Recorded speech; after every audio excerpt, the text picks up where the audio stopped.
ایسے افراد کو کراس جینڈر کہا جاتا ہے جو اپنے خواص میں بالکل عام لوگوں کی مانند ہوتے ہیں، البتہ کچھ بائیولوجیکل ایرر کی وجہ سے ان کے جنس کا تعین نہیں ہو پاتا۔ حالیہ دنوں میں پاکستان میں نافذ ہونے والے ایک قانون نے ایسے افراد کو بھی ٹرانس جینڈر کی فہرست میں شامل کر دیا ہے جو ہم جنس پرست جیسے عمل بد میں بھی دلچسپی محسوس کرتے ہیں، یعنی جو لڑکا لڑکوں میں اور جو لڑکی لڑکیوں میں جنسی رجحان رکھتی ہیں وہ بھی اس قانون سے فائدہ اٹھا کر اپنی خواہشات کو پایہ تکمیل تک پہنچا سکتے ہیں۔ اب یہ موضوع دنیا بھر میں زیر بحث ہے کہ ہماری اس کرۂ ارض پر ایک نئی اور انوکھی کمیونٹی نے جنم لیا ہے۔ اب بات ٹرانس جینڈر کی نہیں بلکہ اب بات ہو رہی ہے ٹرانس اسپیسیز کی۔ ٹرانس جینڈر تو پھر بھی اپنے آپ کو انسان کہتے اور باور کرواتے ہیں، لیکن اب تو مغرب بالخصوص امریکہ میں ایسا طبقہ بھی وجود میں آ چکا ہے جو خود کو انسان نہیں بلکہ جانور کہتا ہے۔ ان لوگوں کو ادرکن بھی کہا جاتا ہے۔ یہ وہ لوگ ہیں جو کہتے ہیں کہ ہمارا نوع انسانی سے کوئی تعلق نہیں اور ہم بنیادی طور پر ایک جانور ہیں۔ کوئی خود کو بلی کہتا ہے تو کوئی خود کو کتا اور کوئی لومڑی۔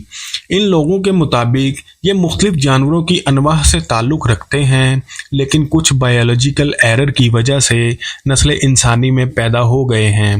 ان کے مطابق انہیں جانوروں کی طرح رہنا، کھانا پینا اور ان کے جیسی حرکتیں کر کے سکون اور اطمینان ملتا ہے، اس لیے وہ بنیادی طور پر ایک جانور ہیں۔ دنیا میں ایسی عجیب و غریب سوچ رکھنے والا پہلا شخص 32 سال پہلے یعنی 1990 میں ظاہر ہوا تھا، جو امریکہ کی یونیورسٹی آف کینٹکی کا ایک طالب علم تھا۔ اس طالب علم نے اپنے ہم خیال لوگوں کو جمع کرنے کی خاطر ایلیفنٹ کائنڈ نامی ایک ویب سائٹ کا اجرا کیا۔ صرف 5 سال بعد ہی یعنی سن 1995 میں اس گروہ کی تعداد اس قدر بڑھ چکی تھی کہ انہوں نے اپنے لوگوں کے لیے ایلون فیشن نامی فیسٹیول کا ایک منشور یعنی آئین جاری کیا،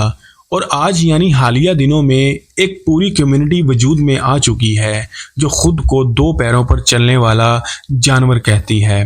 ادرکن کہلائے جانے والے لوگوں میں سے اکثریت کا یہ ماننا ہے کہ انہوں نے اپنا پچھلا جنم کسی جانور کے جسم میں لیا تھا اور اس مرتبہ غلطی سے ان کی روح کسی انسانی جسم میں آ گئی ہے، جبکہ بہت سے ادرکن جو دوسرے جنم پر یقین نہیں رکھتے وہ کسی بائیولوجیکل غلطی کو خود کے انسان بن جانے کی وجہ قرار دیتے ہیں۔ سوشل میڈیا پر ادرکن نامی اس کمیونٹی کے بہت سے پیجز اور یوٹیوب چینلز ہیں جہاں یہ اپنی حیوانی تجربہ سے اپنے ہم خیال لوگوں کو آگاہ کرتے ہیں۔ یہ ڈینس نام کے ایک ادرکن کی تصویر ہے جو بین الاقوامی شہرت کا مالک ہے۔ یہ خود کو اسٹاکنگ کیٹ کہتا ہے اور دنیا بھر میں اسی نام سے مشہور تھا۔ اس کا نام Guinness book of world record میں بھی درج ہے، وہ بھی اس لیے کہ اس نے سب سے زیادہ لمبا عرصہ جانور کا روپ اور طرز رہائش اختیار کر کے گزارا تھا۔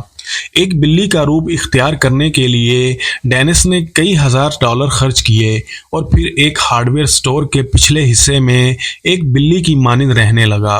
جہاں اس کا کام ہارڈ ویئر سٹور میں چوہوں کو داخل ہونے اور انہیں مختلف چیزوں کو نقصان پہنچانے سے روکنا تھا۔ وہ یہ کام سن 2012 یعنی اپنی موت تک انجام دیتا رہا، جبکہ اس تصویر میں نظر آنے والا آدمی دراصل ان کے مطابق کوئی آدمی نہیں بلکہ یہ خود کو ایک کتا کہتے اور سمجھتے ہیں۔ یہ برطانیہ سے تعلق رکھنے والے 37 سالہ ایک اسٹور مینیجر ہیں جنہوں نے چند سال قبل اپنی باقی ماندہ زندگی ایک کتے کی طرح گزارنے کا فیصلہ کیا، اس لیے یہ اب کتوں کے جیسا لباس اور ماسک پہنتے ہیں اور انہی کی طرح ایک پیالی میں کھانا کھاتے ہیں۔ ایک اعداد و شمار کے مطابق مغربی ممالک میں ادرکن نامی اس کمیونٹی سے تعلق رکھنے والے کم و بیش 10,000 افراد موجود ہیں جو خود کو مختلف جانور قرار دیتے اور انہی کی طرح رویہ اختیار کرتے ہیں، جبکہ سوشل میڈیا کے عام ہو جانے کے بعد یہ سوچ یا یہ بیماری دنیا کے مختلف ممالک میں تیزی سے پھیلتی جا رہی ہے۔ جب ہم ٹرانس جینڈر بل کے نام پر لواطت میں رجحان رکھنے والے افراد کو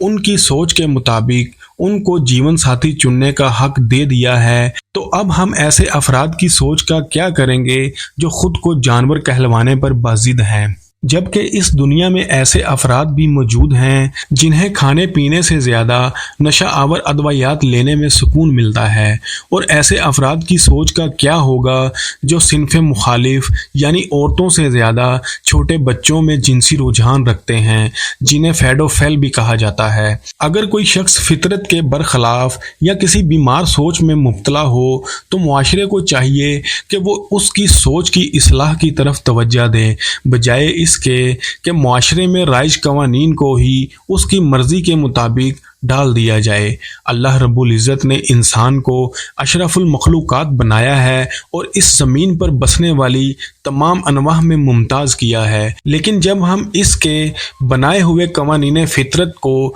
نظر انداز کرتے ہوئے اپنی زندگی محض اپنی سوچ اور اپنے رجحانات کے مطابق گزاریں گے تو وہ دن دور نہیں کہ جب ہم بھی گزشتہ قوموں کی مانند ایک نشان عبرت بنے ہوں گے، اور آنے والی نسلیں ہمارے انجام پر کافی افسوس کریں گی۔